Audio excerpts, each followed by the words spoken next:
사사기 15장의 말씀을 살피겠습니다. 14장에서 어제 드렸던 말씀은 삼손이라고 하는 존재가 갖는 의미가 어떤 의미가 있었는지 말씀을 드렸습니다. 틈과 같은 존재다. 하나님께서 삼손을 통해서 이스라엘 백성들에게 메시지를 주시는데 너희들은 그렇게 낙심하고 절망하고 너희 스스로를 그렇게 평가절하하고 패배주의에 빠져 있어서는 안 된다. 내가 너희를 강하게 할 수 있다. 내가 너희를 구원할 수 있다. 이런 메시지를 백성들에게 주는 것이죠. 블레셋 사람들의 지배, 압제를 그대로 받아들이고 고스란히 그들이 주는 그런 모든 고통을 그대로 견디면서 살아가기로 작정했던 이스라엘 백성들, 다른 생각은 전혀 하지 못했습니다. 살아날 수 있다. 회복될 수 있다. 우리가 블레셋을 이길 수 있다. 이 압제에서 벗어날 수 있다. 이런 생각을 도저히 하질 못하고 그냥 우리는 이렇게 살아야 된다. 우리는 힘이 없다. 능력이 없다. 이렇게 패배주의에 빠져 있었는데 삼손이라고 하는 한 사람을 통해서 하나님께서 그들의 존재가 어떤 존재인지 하나님을 부르고 의지할 때에 하나님께서 승리를 주시겠다라고 하는 메시지를 주시는 것입니다. 그러니까 나는 안 돼. 우리는 안 돼. 이 블레셋은 너무 세. 그러니까 우리가 할 수 있는 것은 없어. 이렇게 패배주의에 굳어져 있는 이스라엘 사람들의 생각에 틈을 내시는 것입니다.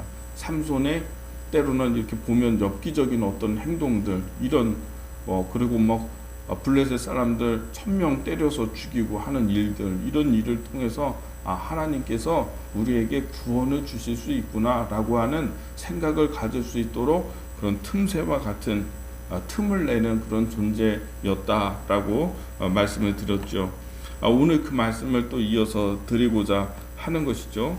이제 15장의 말씀은 이런 내용입니다. 14장에서는 삼손이 자기가 결혼하는 것을 통해서 자기의 혼례를 통해서 블레셋 사람을 칠 기회로 삼았다. 틈을 찾고 있었던 것이죠. 내가 블레셋 사람들과 싸우려고 하면은 명분이 있어야 되는데 이 명분을 찾기 위해서 결혼을 하는 것입니다. 그러니까 삼손은 정말 하나님이 주신 사명을 망각하고 여자를 좋아하고 술 취하는 것 좋아하고 이런 사람이 아니라는 점을 우리가 알 수 있죠. 자기의 결혼조차도, 내가 결혼하는 것조차도 블레셋 사람을 쳐야 된다. 이런 틈으로 삼고 있는 것입니다.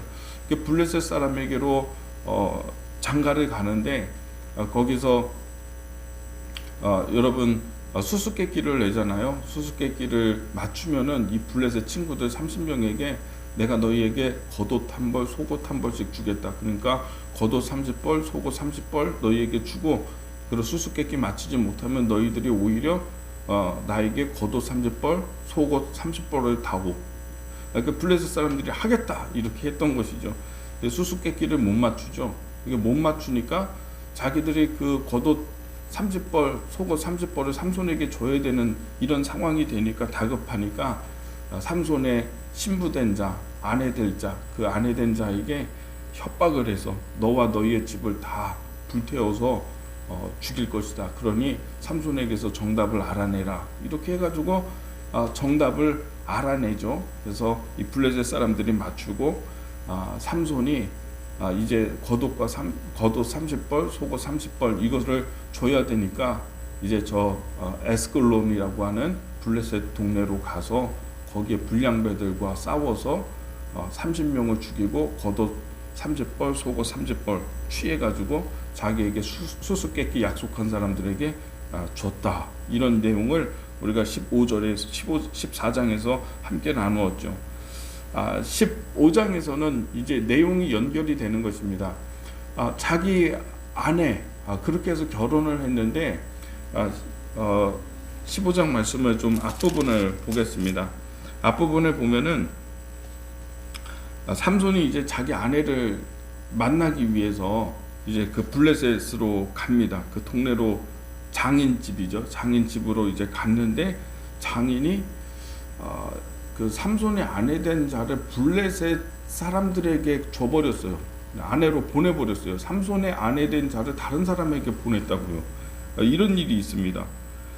자, 1절에 보면은 얼마 후 밀거둘 때에 삼손이 염소 새끼를 가지고 그의 아내에게로 찾아가서 이르되 내가 방에 들어가 내 아내를 보고자 하노라 하니 장인이 들어오지 못하게 하고 이르되 내가 그를 심히 미워하는 줄로 알고 그를 내 친구에게 주었노라. 그의 동생이 그보다 더 아름답지 아니하냐. 청하노니 너는 그를 대신하여 동생을 아내로 맞이하라 하니 자기의 아내를 다른 친구에게 준 거예요. 장인이. 근데 이 장인의 변명은 뭐냐면 네가 내 딸을 너의 아내 된 자를 미워하는 줄로 나는 알고 다른 친구에게로 줬다. 이렇게 얘기를 하고 있는 것이죠.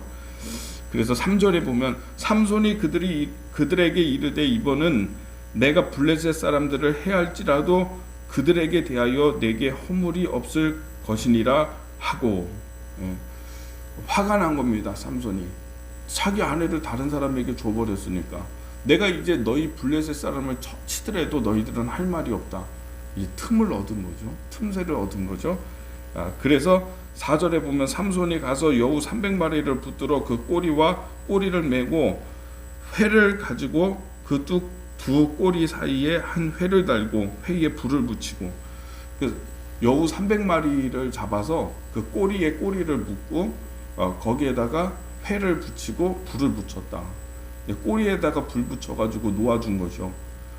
밀밭, 블레셋 사람들의 밀밭을 이 여우가 뒤에 꼬리가 붙으니 얼마나 막 돌아다니겠습니까? 그래서 막 다니니까 블레셋 사람들 이때가 추수 때였거든요. 농작물이 다 바싹 말라 있는 이런 추수 때였는데 꼬리에 불 붙은 여우 300마리가 막 이걸 회집고 다니니까 불이 붙은 것입니다. 그래서 온통 블레셋 사람들의 밭이 다 불타버리게 된 것이죠. 이 복수한 것이죠.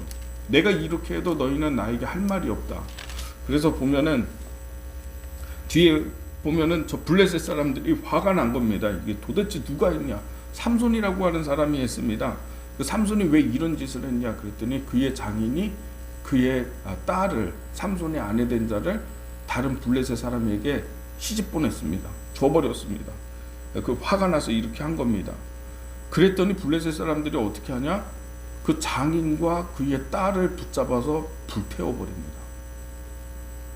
너희 때문에 우리가 이런 일을 당했으니까 하면서 삼손한테는 해코지를 못하고 명분은 삼손에게 있으니까 이 장인과 딸을 잡아서 불태워버렸어요. 여기서 이 블레셋 사람들의 폭력성이 나오는 것이죠. 그랬더니 7절에 보니까 삼손이 그들에게 이르되 너희가 이같이 행하였은즉 내가 너희에게 원수를 갚고야 말리라. 나는 내 아내를 사랑했다. 그래도 그는 나의 장인이다. 난 내 아내를 사랑했는데 너희들이 내 아내를 불태워서 죽였으니까 내가 너희에게 원수를 갚겠다 하고서 블레셋 사람들 지나다니는 블레셋 사람들 있잖아요. 그러니까 이 정강이와 넓적다리를 쳐가지고 많은 사람들을 죽입니다. 막 장애자로 만든 거죠. 다니면서 이 다리를요 정강이를 막 걷어차면서 다닌 거예요. 그래서 사람들이 많이 불구가 되고 죽었겠죠. 그리고서는 에담이라고 하는 곳에 가서 그 바위 있는데 그 바위의 틈에 숨었다, 머물렀다 이렇게 되어 있습니다. 숨은 겁니다. 자, 그랬더니 이제 계속 스토리가 이어집니다. 블레셋 사람들이 황당하죠. 이제 뭐 한 마을 전체를 죽였으니까 정강이 걷어차가지고 죽였으니까 이제 블레셋 사람도 또 화가 난 겁니다. 근데 이번에 삼손을 치질 못하고 삼손은 잡을 수가 없으니까 너무 힘이 세고 너무 강하니까 삼손은 어떻게 못하겠으니까 어떻게 하냐면 유다 마을로 올라옵니다. 유다 고을로 올라와서 진을 치는 것입니다. 그리고 유다 사람들 공격할 태세로 블레셋 사람들이 딱 하는 것이죠. 그래서 9절부터 10절까지의 말씀을 보면 유다 사람들이 너희들 왜 우리를 공격하려고 하냐 그랬더니 삼손 때문이다. 삼손이 우리 마을에 와가지고 블레셋 사람들 정강이 넓적다리 걷어차가지고 이 많은 사람들 죽이고 이 많은 사람들 불구자로 만들었다. 이렇게 우리가 삼손 때문에 여기를 왔다. 그러니 삼손을 우리에게 넘겨라. 이렇게 얘기하는 것이죠. 그러면 이 유다 사람들이 이스라엘 가운데서도 제일 강한 지파가 어디라고 했어요? 유다 지파라고 했잖아요. 그죠? 그러면 이 유다 지파들이 이와 같이 블레셋과 싸우고자 하는 의지가 강력하고 이렇게 힘센 사자가 있다면 삼손과 함께 더불어서 싸울 생각을 해야 되는데 우리가 삼손을 넘겨주겠다 하면서 이렇게 삼손에게 온 거예요. 바위 틈에, 에단 바위 틈에 숨어 있는 삼손에게 와서 11절 말씀에 보면 유다 사람 3,000명의 군대가 삼손을 찾아왔어요. 그래서 에단 바위 틈에 내려가서 삼손에게 이르되 너는 블레셋 사람이 우리를 다스리는 줄을 알지 못하느냐? 내가 어찌하여 우리에게 이같이 행하느냐 하니 삼손이 그들에게 이르되 그들이 내게 행한 대로 나도 그들에게 행하였노라 하니라. 그래서 이 유다 사람들이 이렇게 그 삼손에게 너만 넘겨주겠다. 너 죽이지 않겠다. 너 죽이지 않을 거고 너를 블레셋 사람들에게 넘겨주겠다 해서 단단히 삼손을 결박해가지고 블레셋 사람들에게 넘기게 되죠. 그래서 밧줄로 단단하게 결박한 이 삼손이 블레셋 사람들에게 끌려서 블레셋 동네로 가는 길이었습니다. 그래서 14절 15절 말씀에 보면은 삼손이 레이의 이름에 블레셋 사람들이 그에게로 마주 나가며 소리를 지를 때에 여호와의 영이 삼손에게 갑자기 임하심에 그의 팔 위에 밧줄이 불탄 삼과 같이 그의 결박되었던 손에서 떨어진지라. 삼손이 나귀의 새턱뼈를 보고 손을 내밀어 집어 그것으로 1,000명을 죽이고, 이렇게 끌려가다가요 갑자기 하나님의 영이 레히라고 하는 곳에 도착했을 때, 이 레히라고 하는 이름의 뜻이 뭐냐면 턱뼈라는 뜻이에요. 그 지역이 턱뼈예요. 턱뼈라고 하는 곳에 도착했을 때에 갑자기 하나님의 영이 임하고 밧줄로 이제 삼손을 묶고 있었는데 그 밧줄이 불이 타서 그 삼같이 불탄 삼같이 그냥 끊어져 버리고, 삼손이 보니까 바로 앞에 나귀 새 턱뼈가 있거든요. 그 나귀 새 턱뼈를 손에 들고 블레셋 사람들과 싸우는데 1,000명을 이 턱뼈로 때려서 죽였다. 이렇게 기록하고 있는 것입니다. 참 이 대목에서 보면은 참 블레셋 사람들이 불쌍하다는 생각이 들어요. 이 블레셋 사람들은 주로 맞아 죽어요. 찔려서 창에 찔려 죽고 칼에 찔려서 죽고 이러는 게 아니라 이 맞아 죽어요. 이게 3대 사사였던 삼갈이라고 하는 사람이 전에 말씀드렸는데 소모는 막대기로 600명 블레셋 사람들 600명 때려 죽였다고 하잖아요. 주로 이 사람들은 맞아 죽어. 불쌍하다는 생각이 들어요. 이번에는 턱뼈로 1,000명이 맞아 죽었어요. 나귀 턱뼈로 1,000명을 때려 죽였어요, 삼손이. 그리고 또 여러분 다윗과 골리앗 싸울 때 다윗이 골리앗을, 이 블레셋 사람 골리앗을 돌을 던져가지고 돌에 맞아 죽고, 주로 이 블레셋 사람들 맞아 죽어요. 이 굉장한 일입니다. 정말 이 1,000명을 턱뼈로, 나귀 턱뼈로 1,000명을 때려 죽였다. 엄청난 하나님의 역사가 나타나게 된 것입니다. 그리고 이제 16절의 말씀에 보면은 나귀의 턱뼈로 한 더미 두 더미를 쌓았으며 나귀의 턱뼈로 내가 1,000명을 죽였도다. 이건 찬송입니다. 찬송. 이런 승리를 하고 난 다음에 찬송이 있습니다. 여러분, 하나님이 주시는 승리가 있고 난 다음에 여러분이 찬송해야 되는 거예요.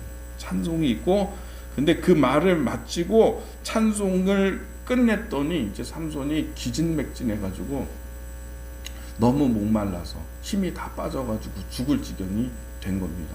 그럴 만도 하죠. 1,000명을 때려 죽였으니까요. 사람 한 사람 죽이는 게 어디 그게 쉬운 일입니까? 전쟁에서 1,000명 죽이려고 하면. 그러니까 이게 어떤 얘기가 되냐면은 삼손의 힘으로 이 일을 한 게 아니라는 것입니다. 여호와의 영이 삼손에게 임해서 하나님의 능력으로 1,000명을 쳐서 죽였는데, 찬송을 끝내고 나니까 이제 자기의 모습으로 돌아온 거죠. 본래의 인간의 모습으로 이렇게 돌아오니까 육신의 피로함과 또 이제 목마름과 힘이 다 빠져가지고 일어날 힘이 도저히 없고 쓰러진 채로 목말라서 죽을 지경이 된 것입니다. 그래서 18절에 삼손이 심히 목말라 여호와께 부르짖어 이르되 주께서 종의 손을 통하여 이 큰 구원을 베푸셨사오나 내가 이제 목말라 죽어서 할례 받지 못한 자들의 손에 떨어지겠나이다 하니, 19절 하나님이 레이에서 한 우묵한 곳을 터뜨리시니 거기서 물이 솟아나오는지라 삼손이 그것을 마시고 정신이 회복되어 소생하니 그러므로 그 샘 이름을 에낙고레라 불렀으며 그 샘이 오늘까지 레이에 있더라. 자, 여러분 보십시오. 큰 승리를 하고 난 다음에 여러분 큰 승리를 하고 난 다음에 하나님이 은혜를 베푸셔서 삼손에게 인간의 연약함을 깨닫게 하신 것입니다. 망각하지 않도록 기드온처럼 하나님이 행하신 것을 마치 자기가 한 것처럼 망각하지 않도록. 이게 은혜예요. 은혜. 인간의 연약함을 깨닫는 것이 은혜예요. 내가 일어설 힘이 없는 그런 상태까지 연약한 존재가 된 것조차도 사실은 은혜예요. 그래서 거기서 하나님께 부르짖잖아요. 이 삼손이 내가 여기서 블레셋 사람 1000명 죽이고 구원을 나타낸 후에 여기서 연약해져서 블레셋 사람들에게 또 넘어가게 됐습니다. 이렇게 하나님께 자기의 연약함 가운데 부르짖게 되는 거죠. 부르짖을 수 있는 게 은혜다라고 하는 것입니다. 여러분, 우리가 연약한 상태가 된 것을 은혜로 여기세요. 내가 약한 것을 은혜로 여기세요. 엔학고레라고 이름을 줬는데 이 엔학고레라고 하는 이름의 뜻이 부르짖는 자의 샘이에요. 삼손이 거기서 하나님께 연약함 가운데 부르짖었더니 샘이 터져서 그 샘을 먹고 물을 마시고 삼손이 살았다. 여러분, 연약함을 깨닫고요, 인간적인 한계를 깨닫고요, 내가 이 연약함 가운데 하나님께 부르짖는 것이 은혜다. 오늘 이 자리에서 지금의 상태에서 내가 다시 일어날 수 있는 것, 내가 다시 회복될 수 있는 것, 그것은 하나님 앞에 부르짖는 것, 나의 자금을 아는 것, 인간의 한계를 아는 것, 지금 여기서 다시 시작하는 것, 초라한 자리로 다시 돌아오는 것, 이것이 은혜라고 하는 것이고요. 일어설 수 있는 힘이 없는 사람에게 필요한 것은 연약함을 깨닫는 것, 그리고 하나님께 부르짖는 것이다. 그 은혜를 체험할 수 있는 은혜의 시간이 되시기를 예수님의 이름으로 축복합니다.